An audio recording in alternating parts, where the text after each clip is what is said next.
शुरू अल्लाह के नाम से जो बड़ा मेहरबान निहायत रहम वाला है। अस्सलाम वालेकुम। बकरा ईद पे गोश्त स्टोर करना तो बहुत आसान होता है, लेकिन जब इसको खोलने की बारी आती है तो ये बहुत ही मुश्किल हो जाता है। अचानक से मेहमान आ जाते हैं और हमारे लिए इस गोश्त को अनफ्रीज करना बहुत ही मुश्किल काम हो जाता है।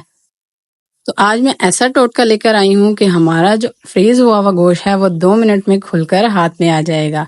इंशाल्लाह ताला ये इतना आसान होगा और झटपट से गोश्त हमारा जो है वो अनफ्रीज हो जाएगा।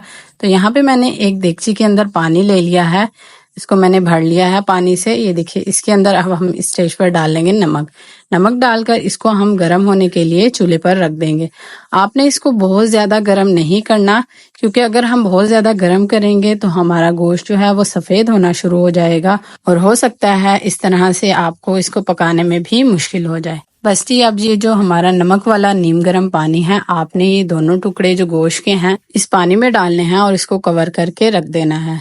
हमारा जो ये फ्रीज हुआ हुआ गोश्त है ये तकरीबन 2 से 3 मिनट लेगा और ये देखिए ये बहुत ही अच्छे से खुल गया है। ये देखिए इसकी बोटियां जो हैं वो सारी अलग अलग हो गई हैं।